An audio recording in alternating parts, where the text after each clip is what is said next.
Today we will learn how to make Snapshot Freeze photo frame in Premiere Pro.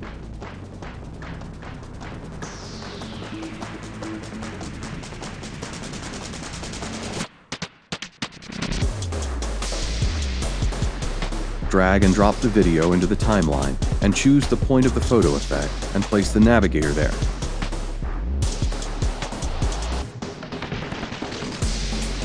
Click on the camera icon visible in the program. Now name the file and keep the format as JPEG. Choose the location and click on Import into Project and click on and drag it into the timeline. Keep the photo layer selected and go to the Effect Control panel. Unselect Uniform Scale and decrease the scale width and scale height and rotate it. Now click on the new item icon visible at the bottom of the project panel and choose the Color Matty option and click OK to choose the color. Place the Color Matty on the layer below the photo layer, keeping the Color Matty selected. Again, do the same as you did with the photo layer.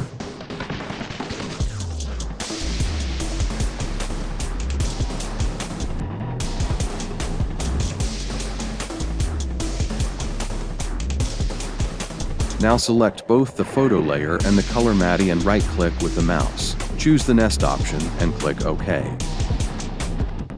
Now, after selecting the nest layer, go to its starting point and turn on the toggle animation of the scale in the Effect Control panel. Increase the scale value, move a few frames forward and undo the scale value.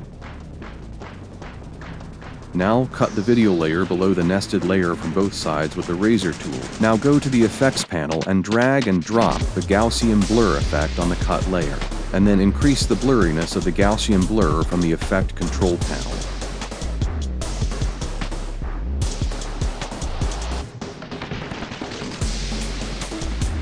That's all for today.